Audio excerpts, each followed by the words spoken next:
Hi there from Bugeye Guys, and check out today a tour of a Bugeye we call Bart.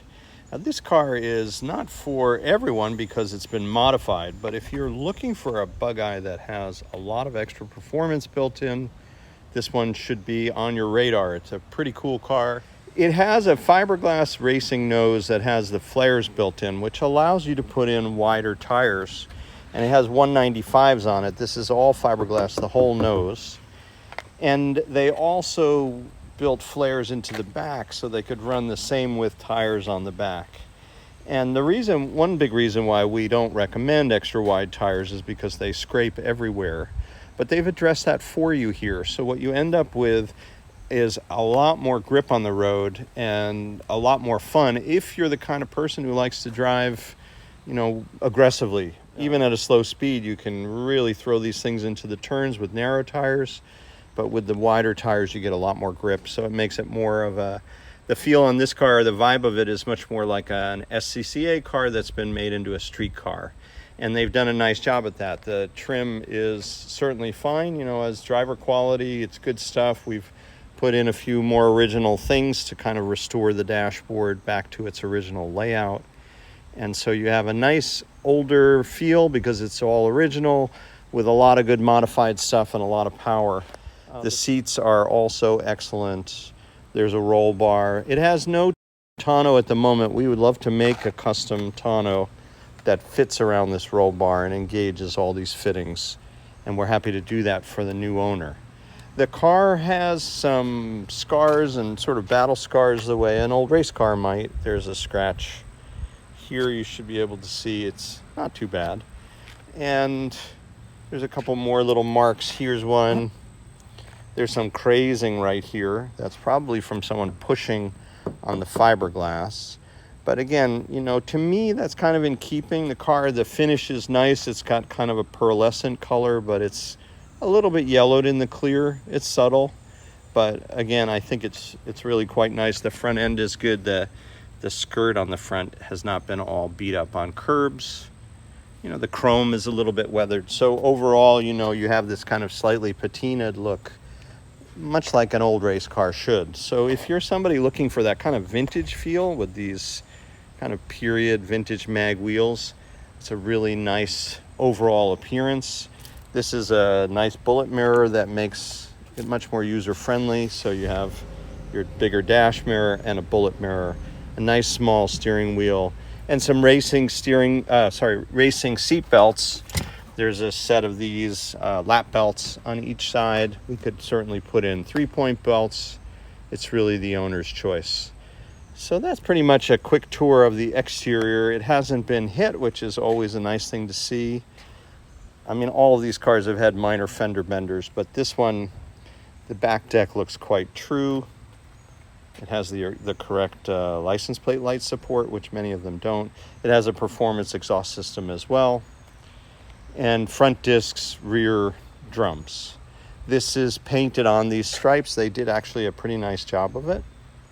And those are holding up well. It's not a decal, it's definitely painted on there. So moving under the hood on Bart, you see we have a Weber carburetor here, which is probably quite new. It looks very clean, but I bet there aren't many miles on that.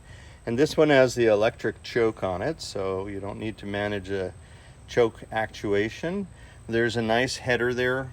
You can see the exhaust is definitely uprated.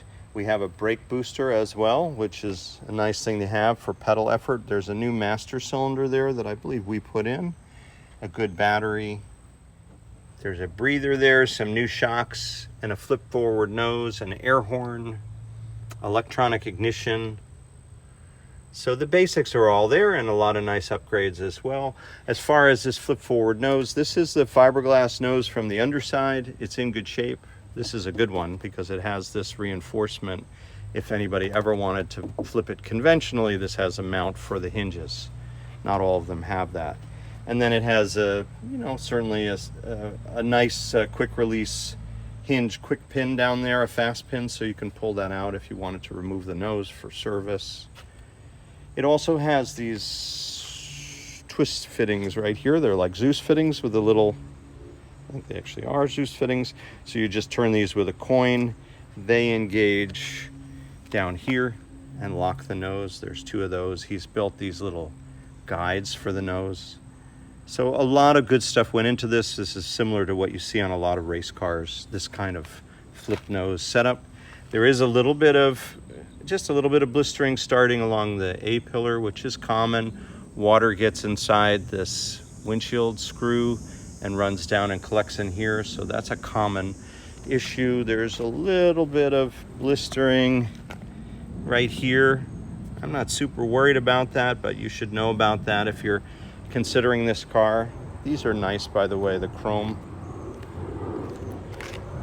A little bit in this spot too. So that's something we see on a lot of Sprites. And here's the other, this A pillar water collecting. And these are quite easy to fix because it's rare to get such a nice isolated rust repair. You just cut this out and weld in a new one. Can respray it with white. But it's something that, the new owner needs to know about on this car. Not something I think is going to evolve quickly, but it is there. There's also a few extra connections. The wiring harness looks pretty good though, I would have to say. I'm not concerned about that. This is a nice 1275 engine. It's nice to have a braided steel line here for the oil pressure gauge.